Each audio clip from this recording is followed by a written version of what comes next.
It was a bright and quiet morning in the city. The sun had just risen, and the streets were still calm.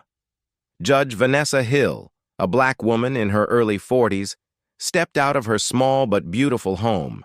She was dressed simply: blue jeans, white, sneakers, and a hoodie. No one could guess who she really was. Vanessa didn't like to show off.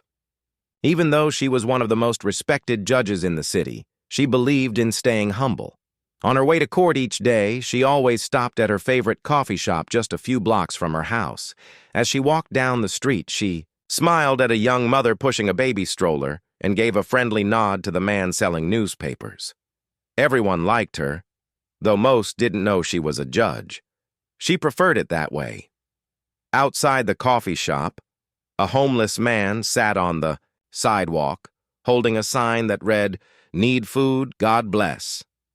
Vanessa walked over and handed him a small bag of snacks she always kept in her purse. The man looked up, surprised. "Thank you, ma'am," he said softly. "You're welcome," she replied with a warm smile. But across the street, someone was watching. Officer Blake sat in his police car, drinking coffee and scanning the street. When he saw Vanessa give something to the homeless man, his face changed. He narrowed his eyes. "She looks suspicious," he muttered. Blake had been on the force for 5 years. He believed he had a good eye for trouble. But sometimes, he let his personal opinions guide his actions. And today, that would be a big mistake. Vanessa walked into the coffee shop, unaware of the officer watching her. Inside, she greeted the barista. "Morning, Emily," she said cheerfully. "Good morning, Vanessa. The usual?" "Yes, please." Emily handed her a hot coffee with a smile. Vanessa paid, added a little sugar, and walked out. She sipped the coffee as she strolled toward her car parked nearby. But before she could open the door, a voice behind her called out, "Excuse me, ma'am, I need to see some ID." Vanessa turned around. Officer Blake stood there, one hand on his belt, the other holding his radio. His voice was firm, almost cold. "Is there a problem, officer?" she asked calmly. "Just routine," he replied. "Let's see some ID." Vanessa raised an eyebrow. "I haven't done anything wrong. Why are you stopping me?" Blake didn't like the way she answered. "Don't get smart with me. I saw you hand something to that man back there. We've had reports of drug deals in this area." Vanessa looked at him, surprised but still calm. "I gave him food. You can ask him." Blake stepped closer. "ID. Now." People nearby began to slow down and watch. A few took out their phones. Vanessa looked around, then slowly reached into her purse. But before she could pull anything out, Blake grabbed her wrist. "I said now! Hands where I can see them!" Vanessa froze. "Please, you're making a mistake." But Blake didn't listen. He pushed her against the car and pulled her hands behind her back. "Turn around! You're being detained." "What? Why?" she asked. "You're acting suspicious. We'll sort this out at the station." Vanessa didn't fight. She stayed calm, but inside she was hurt and angry, not for herself, but for every person who had ever been treated like this. For no reason, people nearby started filming. "She didn't do anything," someone shouted. "Why are you arresting her?" another asked. But Blake ignored them. He put Vanessa in the back of his police car and shut the door. Vanessa sat quietly. She looked down at her cuffed hands and then at the officer walking around. The car. He had no idea who she was, and that was about to change everything. The police car drove through the city streets. Vanessa sat in the back seat, handcuffed and silent. Her heart was calm, but her mind was racing. She had done nothing wrong, and yet here she was, treated like a criminal. Officer Blake sat in the front, proud of himself. "Another suspicious person off the street," he mumbled. Vanessa heard him but didn't speak. She stared out the window as the city passed by. She knew every building, every corner. She had worked hard to make this city better, and now she was being dragged through it like a criminal. At the next red light, Officer Blake looked at her through the mirror. "You know, if you just cooperated, From the beginning, this would have gone smoother. Vanessa slowly looked up and met his eyes. I told you I didn't do anything wrong. Blake shook his head. That's what they all say. Vanessa looked away. When they reached the police station, Blake parked the car and got out. He opened the back door and pulled Vanessa out, not gently. Other officers at the station looked confused as Blake walked her inside. Who's this? One of them asked. Caught her handing something to a homeless guy. She refused to show ID, Blake said. Seriously? Another officer whispered. That's what she's here for? Vanessa was brought to a small room with just a table and 2 chairs. Blake sat her down and removed the handcuffs, but stayed standing. He looked at her like she was hiding something big. You're going to tell me who you really are, he said. Because I know something's not right. Vanessa rubbed her wrists and looked at him. You didn't even ask for my name before you cuffed me. Blake leaned closer. Because I know your type. You think you can lie your way out of this.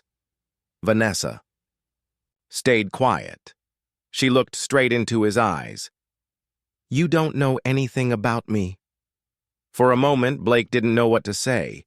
There was something in her voice, strong, calm, and full of power. Outside the room, another officer knocked on the glass. Blake, he called. Can I talk to you? Blake stepped out, annoyed. What now? The other officer looked worried. That woman, she doesn't match any criminal report. In fact, she's not even a suspect in anything. So? She refused ID, Blake argued. Yeah, but guess what? One of the guys recognized her. Blake raised an eyebrow. From where? He thinks she's someone important, like a judge or something. Blake laughed. A judge? Dressed like that? No way. The officer showed him a photo on his phone. Take a look. Blake stared at the picture. His smile slowly faded. It was Vanessa Hill, Superior Court judge, one of the highest-ranking judges in the city. Blake's face turned pale. No, this can't be her. She's been on the news before. That's definitely her. Blake looked back through the glass at Vanessa, still sitting calmly in the room. He suddenly felt a cold chill go down his spine. What had he done? Inside the room, Vanessa was waiting. She knew it wouldn't take long for someone to realize the truth. And now, the real story was about to begin. Officer Blake stood outside the room, frozen. His heart was racing. He stared at the photo on the phone again. It was definitely her, Judge Vanessa Hill, one of the most powerful women in the city. He had just arrested her. Roughly, without cause, he tried to stay calm. Maybe she should have just said something, he told himself. But deep inside, he knew. He had made a big mistake. Inside the small room, Vanessa waited patiently. Her hands were no longer cuffed, but she still sat straight, calm and quiet. She didn't need to yell. She didn't need to prove anything. The truth would speak for itself. A young officer named Daniels walked into the room with a nervous smile. Ma'am, he said, can I get you some water? Vanessa nodded politely. Thank you. Daniels walked out, glancing at Officer Blake, who was pacing up and down the hallway like a storm cloud ready to burst. She's being real calm about all this, Daniels whispered. Blake snapped. She tricked me. She knew who she was the whole time and didn't say anything. Daniels raised an eyebrow. Or maybe you didn't listen. That made Blake even angrier. Back inside the room, Vanessa took a sip of water and looked at the wall clock. She was supposed to be in court by now. People were probably wondering where she was. In another part of the station, the chief of police, Captain Reynolds, got a phone call. His assistant rushed into his office. Sir, you need to see this, she said, holding out her tablet. A video was going viral on social media. In the video, Officer Blake could be seen grabbing Vanessa, shouting, and pushing her into the police car. The title read, Black Woman Detained for Giving Food, but wait till you find out who she is. The chief's eyes went wide. Is that Judge Hill? Yes, sir, she said quietly. It's all over the internet. The chief jumped from his chair. Get her out of that room. Now. Downstairs, Blake was still arguing with Officer Daniels when the chief stormed in. Where is she? The chief demanded. Blake stepped back, nervous. Sir, I thought she was... You thought wrong, the chief snapped. You just arrested one of the most respected judges in this city. And you did it in front of a crowd. With no reason. Vanessa heard the shouting from inside the room. The door opened, and the chief walked in quickly. Judge Hill, he said with deep respect. I am so sorry for what has happened. Vanessa stood up slowly and looked at him. I hope you treat every citizen this way when a mistake is made, not just judges. The chief looked embarrassed. Of course, ma'am. We are handling it. Officer Blake peeked through the doorway.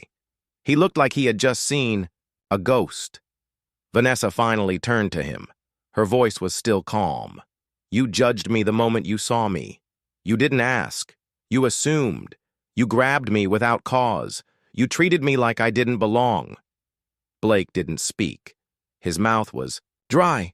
He couldn't even look her in the eye. I've spent my life fighting for justice, Vanessa said. And today, I became a victim of injustice. The chief gently placed a hand on her shoulder. We'll fix this. Vanessa nodded. Let's hope you do. Outside the station, more people were gathering. News vans had started to arrive. The video was now on national TV. Judge Hill speaks out after wrongful detainment. The headlines read, The world was watching. News of Judge Vanessa Hill's wrongful arrest spread like wildfire. By evening, almost everyone in the city had seen the video. People were shocked, some were angry, others were heartbroken. How could this happen to her? A woman said in front of the police station. If someone like Judge Hill can be treated this way, what about the rest of us? Protesters began gathering. They held signs that read, Justice for Vanessa.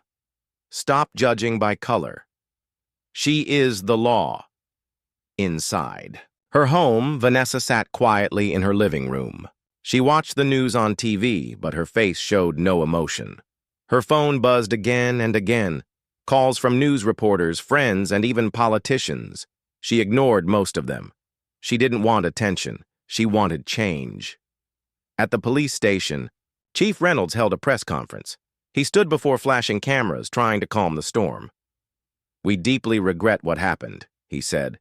Judge Hill was treated unfairly. This is not what our department stands for. But the crowd wasn't satisfied. Reporters kept asking tough questions. Why was she handcuffed without reason? Will Officer Blake be punished? Is this how you treat all black citizens? The chief had no good answers. Meanwhile, Officer Blake sat in the back of the station, head in his hands. His badge sat on the desk in front of him. He had been suspended. His phone wouldn't stop ringing either, but no one was calling to support him. He was being called a racist, a liar, a bully. He had become the face of police injustice overnight. Blake kept thinking about Vanessa's words.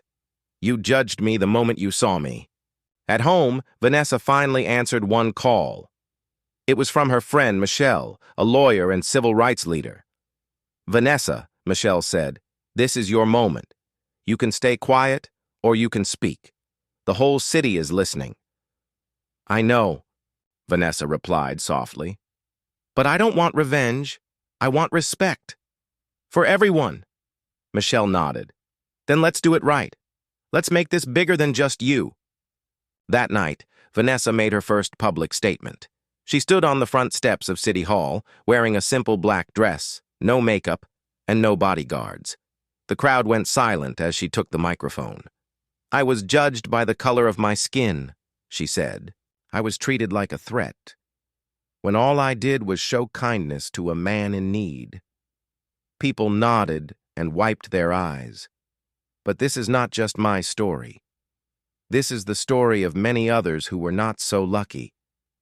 I have a voice, and now I'm going to use it.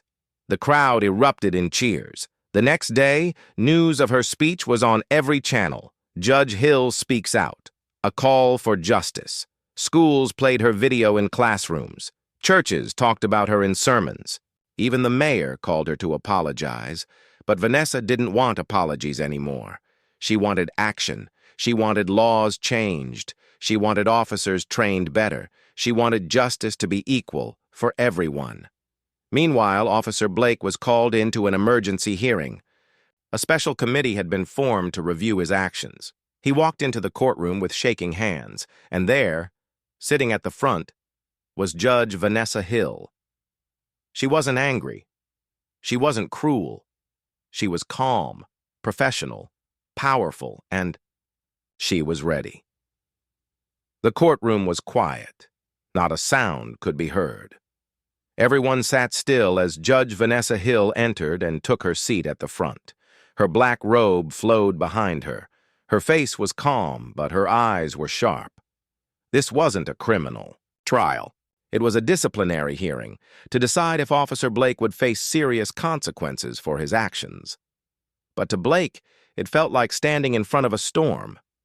He sat across the room, nervous and sweating. He looked around. Cameras were watching. Reporters were writing every word. He had once thought he was in control. Now everything had changed. The lead investigator stood up and spoke. On the morning of May 10th, Officer Blake detained Judge Hill without reason. He failed to check her ID properly, used unnecessary force, and violated her rights. Blake looked down. He couldn't argue with the truth. Then Judge Hill looked directly at him. "Officer Blake," she said calmly, "do you remember our first conversation?" Blake nodded slowly. "Yes, ma'am." "You told me I looked suspicious," she said. "What made you think that?" Blake hesitated. "You were giving something to a homeless man. I thought it could be drugs." "Did you ask?" she asked. "No, ma'am." "Did I do anything aggressive?" she continued. "No, ma'am." "Did I break any law?" Blake sighed. "No, ma'am." Vanessa leaned forward. "So why did you handcuff me, Officer Blake?" He swallowed hard. "I thought I was doing my job." "You thought wrong," she said, her voice still calm. "You didn't do your job. You used your badge as power. You didn't see a woman. You saw a threat." The room was silent. Judge Hill turned to the committee. "What happened to me is not just about one bad officer. It's about a system that lets these things happen. Today is not about revenge. It's about responsibility." The lead investigator nodded. "Judge Hill, we agree." Blake looked up with teary eyes. I didn't mean to hurt anyone. I made a mistake. A big one. I see that now." Vanessa stared at him for a long moment. "I believe people can change," she said. "But change starts with truth, not excuses." Blake nodded. "I'm sorry, ma'am. Truly." The committee took a short break to discuss. When they returned, the final decision was made. Officer Blake would be suspended without pay for 6 months, required to complete training on racial bias and proper procedure, and placed under review for future promotion. Some people in the room thought it was too soft. Others thought it was fair. Vanessa just nodded. "I hope he learns something, not just for himself, but for the next person he meets." Outside the courthouse, a huge crowd had gathered again. When Vanessa stepped out, people clapped. Some cried. Some just stood in silence, respecting her strength. A young girl walked up to her with her mother. "Judge Hill," the girl said softly, "you're my hero." Vanessa smiled. She bent down to the girl's level. "Never let anyone tell you that you don't belong," she said. "Always stand tall." The girl nodded, and her mother whispered, "Thank you for being brave." As Vanessa walked away, she looked at the city around her, the city she loved, the city she had served, and the city that had once turned against her. Now it was listening. Now it was learning. But her work wasn't over. Judge Vanessa Hill had cleared her name. But deep inside, she knew her work had just begun. The city had listened. The people had supported her. But the system? It was still the same. So she made a bold decision, one that would shake the city again. Vanessa held a press conference on the courthouse steps. She stood tall, her voice clear and firm. "I'm not just a judge," she said. "I'm a citizen. I'm a mother. I'm a black woman who was judged unfairly, and I will not let this happen again." People leaned in. "I'm starting a new program," she continued. "It will train officers on how to treat all people with respect. I want to change the way justice works, from the inside out." The program would include bias training for officers, community meetings with police, clear steps for accountability, workshops led by victims of wrongful treatment. People clapped. But not everyone was happy. Behind closed doors, some powerful people were angry. One city council member whispered to another, "She's going too far. She's making us look bad," another said. One officer even posted on social media, "Judge Hill is trying to take over the police department." Vanessa saw the comments. She heard the whispers. But she didn't stop. She met with mayors, lawyers, teachers, and students. She listened to stories from people who had been hurt and ignored. A young man came up to her one day and said, "They arrested me last year just for walking home. But no one believed me. Until now." Vanessa nodded. "You matter. Your story matters." Soon, donations started pouring in. Celebrities spoke out. National news picked up the story again. Judge Hill fights for justice reform in her city. But with more attention came more pressure. One night, Vanessa came home to find a hateful message spray-painted on her garage door. "Stay in your place." Her hands trembled. Her daughter looked scared. "Mom, are we in danger?" the little girl asked. Vanessa knelt beside her. "No, baby, we are in the light. Some people just can't stand it."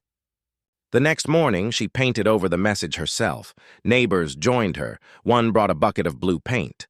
Another brought flowers. Soon, her garage door said, "Stand tall, Judge Hill." And she did. Vanessa held her first community meeting. A week later, police officers sat beside citizens. Old women spoke. Teenagers shared their stories. One officer stood up and said, "I joined the force to help people.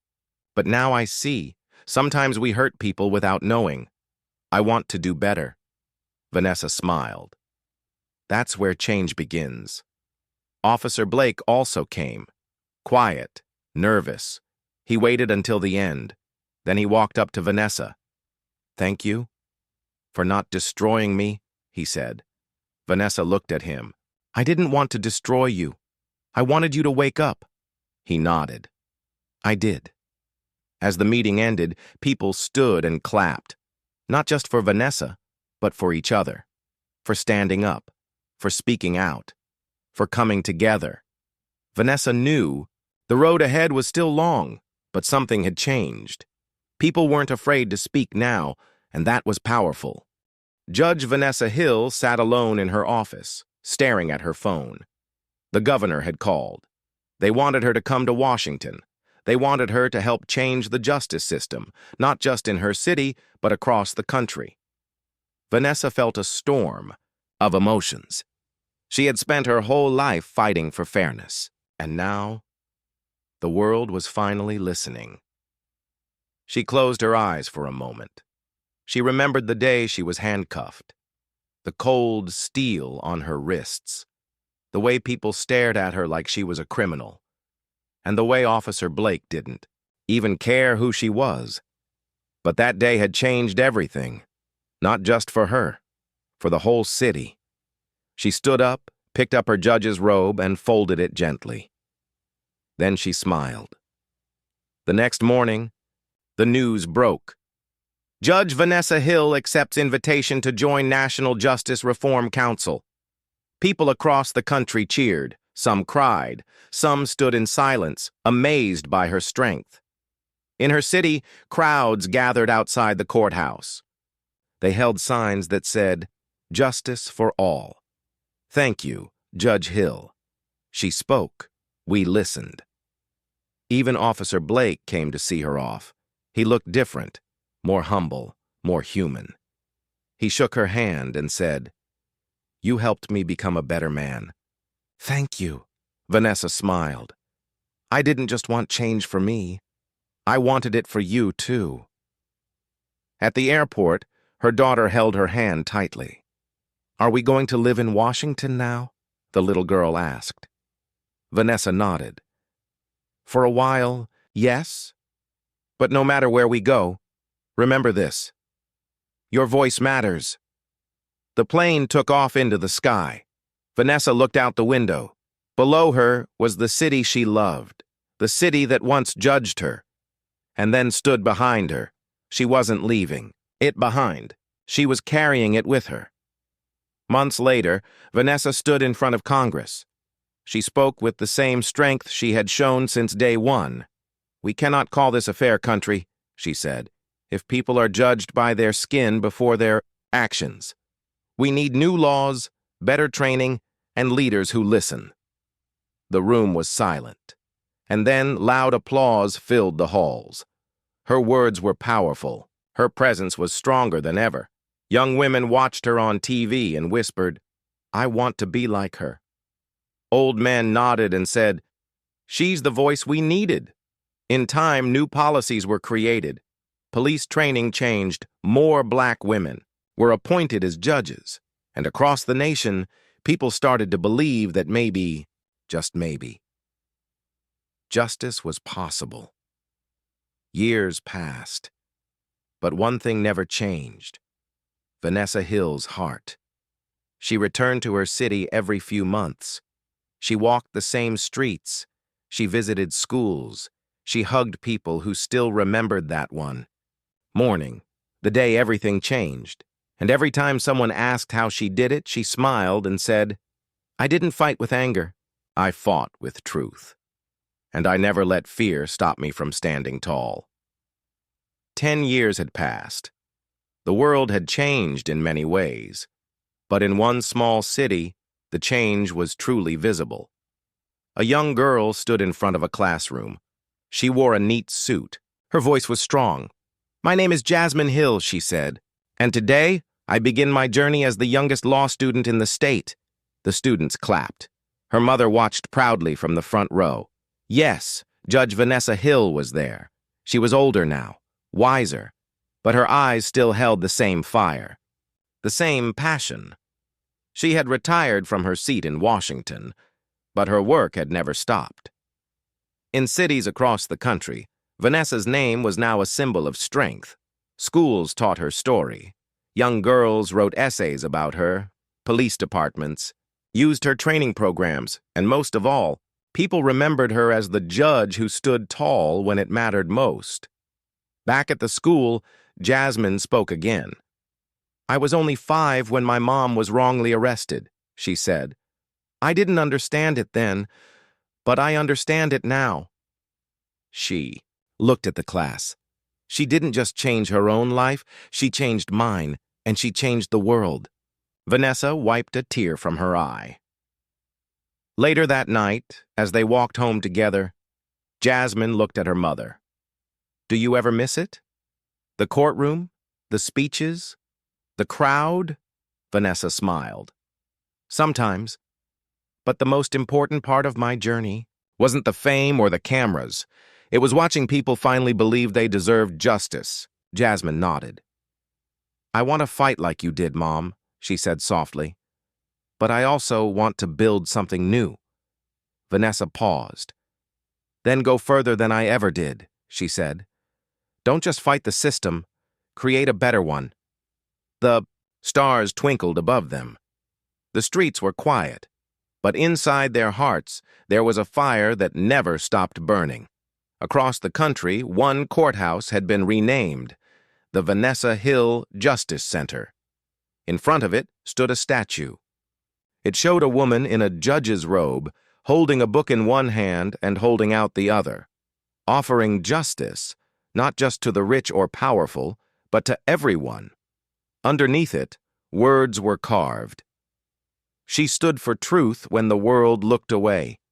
People from every background visited that statue. Some cried, some prayed, some left thank you notes saying, "You helped me believe in justice again. Because of you, I became a lawyer. You made me feel seen." And some simply stood in silence, looking up, knowing they were standing in the shadow of greatness. Back home, Vanessa opened an old box of newspaper clippings and letters. She found one letter from Officer Blake. It read, "Thank you for forgiving me. Thank you for showing me the right path. I now teach other officers what you taught me, with respect, with humility, and with hope." Blake Vanessa smiled. She didn't just fight her own battle. She changed hearts. She changed minds. And she helped build a future where her daughter and so many others wouldn't have to fight the same fight again.